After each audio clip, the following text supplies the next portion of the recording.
नमस्कार जी साथियों, मैं आपका साथी मुन्ना साहनी, हिंदी शिक्षण पारंगत प्रथम वर्ष का छात्र हूँ। आज आप सभी के लिए नोट्स लेकर आया हूँ, जो कि प्रश्न पत्र 1 के लिए है और वो नोट्स आपके साथ शेयर करना चाहता हूँ। तो आप ध्यान से सुनिएगा दोस्तों। शिक्षा की बुनियादी अवधारणाएँ एवं समाजशास्त्रीय आधार। तो शिक्षा का अर्थ भारतीय संदर्भ में क्या है? शिक्षा संस्कृत के शिक्ष धातु से बना है, जिसका अर्थ सीखना या सिखाना होता है। यह एक निरंतर चलने वाली प्रक्रिया है।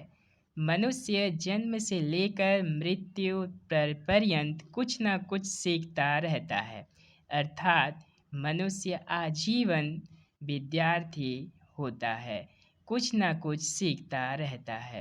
शिक्षा एक ऐसी प्रक्रिया है जिसके द्वारा बालक अपनी सांस्कृतिक विरासत से परिचित होता है और उसकी संरक्षण में योगदान देता है। शिक्षा का अर्थ आंतरिक शक्तियों अथवा गुणों का विकास करना है, यानी बालक के अंदर निहित शक्तियों अथवा गुणों का विकास करना होता है। शिक्षा का अर्थ पाश्चात्य संदर्भ में क्या है? शिक्षा शब्द लैटिन भाषा के 3 शब्दों से बना है, जैसे कि एडुकेटम, एडुकेयर, एडुसेयर। एडुकेटम ई प्लस डी को 2 शब्दों के मेल से बना है, जिसमें ई का अर्थ है अंदर से बाहर की ओर तथा ड्यूको का अर्थ है आगे बढ़ाना, अर्थात बालक के अंतर्निहित गुणों को विकसित करना या प्रशिक्षित करना होता है। एडुकेयर टू ब्रिंग आउट, शिक्षित करना या विकसित करना। एडुसेयर टू ब्रिंग आउट और लीडिंग आउट, इसका भी अर्थ विकसित करना होता है। अभी पढ़ेंगे दोस्तों शिक्षा का संकुचित अर्थ। संकुचित अर्थ के अनुसार शिक्षा का अभिप्राय विद्यालय में 4 दीवारी में प्रदान करने वाली शिक्षा से है। इसके अंतर्गत बालक को पूर्व निर्धारित योजना के अनुसार एक निश्चित समय तथा निश्चित विधियों के माध्यम से एक या कुछ निश्चित व्यक्तियों के द्वारा निश्चित प्रकार का ज्ञान प्रदान किया जाता है। विद्यालय में बालक को वही शिक्षा दी जाती है जो समाज और बालक की उन्नति के लिए आवश्यक हो। तो दोस्तों 4 दीवारी में प्रदान करने वाली शिक्षा जो है औपचारिक शिक्षा होती है। 4 दीवारी से तात्पर्य यह है कि यह शिक्षा सिर्फ और सिर्फ विद्यालय किसी शिक्षा संस्थान में ही दी जाती है।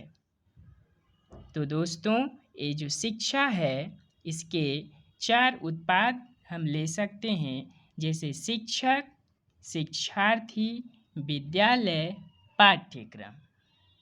तो दोस्तों एक शिक्षक का प्रमुख उद्देश्य विद्यालय में यही होता है कि शिक्षार्थी को पाठ्यक्रम के अनुसार पढ़ाया जाए और एक निश्चित समय अवधि के अनुसार उस पाठ्यक्रम को पूरा किया जाए। शिक्षक का उद्देश्य यही होता है।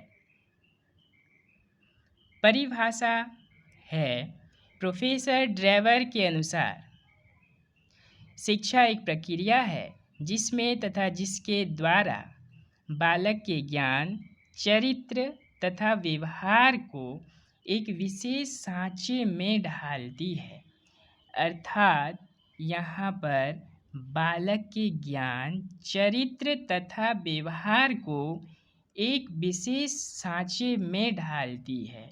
शिक्षा का काम वही है। Education is the process in which and by we which the knowledge, character and behavior of child are shaped and molded. Rousseau के अनुसार असल शिक्षा वह है जो अंदर से उत्पन्न होती है। यह व्यक्ति मनुष्य की आंतरिक शक्तियों की अभिव्यक्ति है। स्वामी विवेकानंद के अनुसार शिक्षा व्यक्ति के आंतरिक पहलू की अभिव्यक्ति है। तो दोस्तों, कुल मिलाकर यही कह सकते हैं कि शिक्षा बालक के अंतर्निहित गुणों को विकास करती है, उसे बाहर निकालती है और बालक को एक विशेष प्रकार की उन्नति के पथ पर ले जाती है। संकुचित अर्थ में शिक्षा की विशेषताएं। इसमें शिक्षा का उद्देश्य बालक का मानसिक विकास होता है। तो शिक्षा का उद्देश्य जो है मानसिक विकास ही होता है, क्योंकि बच्चों का सर्वांगीण विकास के ऊपर विशेष ध्यान नहीं दिया जाता है। संकुचित अर्थ में यहाँ पर सिर्फ और सिर्फ बालक का मानसिक विकास के ऊपर विशेष ध्यान दिया जाता है। शिक्षा का स्थान व क्षेत्र एक निश्चित चार दीवारी तक सीमित होता है। तो संकुचित अर्थ में शिक्षा का स्थान जो है एक चार दीवारी तक ही सीमित होता है, अर्थात विद्यालय किसी शिक्षा संस्थान में ही संकुचित अर्थ की शिक्षा दी जाती है। शिक्षा का केंद्र शिक्षक होता है, जो कि अपने ज्ञान को छात्रों के मस्तिष्क में बैठाने का प्रयास करता है। अर्थात शिक्षा के केंद्र में एक शिक्षक ही होते हैं, जो कि अपने ज्ञान को बार बार छात्रों के मस्तिष्क में बैठाने का प्रयास करते हैं, उसे याद दिलाते हैं, जैसे कि उनका मानसिक विकास हो सके।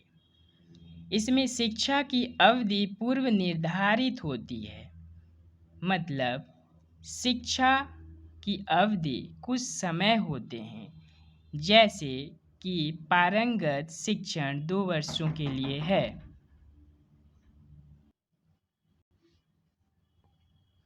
इसमें शिक्षा का पाठ्यक्रम, विषय, पाठ्य पुस्तकें आदि पूर्व निश्चित होते हैं।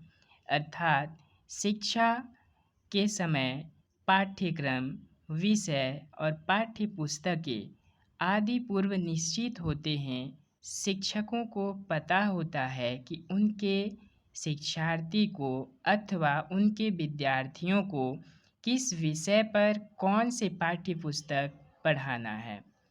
शिक्षा में पूर्व निश्चित शिक्षण विधियों का प्रयोग किया जाता है। तो शिक्षक किस विधियों द्वारा अपने बालक को, अपने विद्यार्थियों को पढ़ाएंगे, वह पूर्व निर्धारित ही होते हैं। जिस तरह की शिक्षण विधियों में सबसे ज़्यादा व्याख्यान विधियों का प्रयोग किया जाता है। इसमें संपूर्ण शिक्षा एक तंत्रीय होती है, जिसमें शिक्षकों द्वारा दिए गए निर्देशों का पालन होता है। अर्थात शिक्षा में शिक्षक और शिक्षार्थी अथवा विद्यार्थी होते हैं, परंतु शिक्षा के केंद्र में शिक्षक ही होते हैं, यानी उन्होंने अपना ज्ञान जो देते हैं विद्यार्थी को अथवा निर्देश, उनके द्वारा दिए गए निर्देशों का पालन होता है। इसमें विद्यार्थी बस उनके निर्देशों का पालन करते हैं। इसीलिए संपूर्ण शिक्षा को एक तंत्रीय व्यवस्था भी कहते हैं, क्योंकि शिक्षक द्वारा दिए गए निर्देशों का पालन होता है।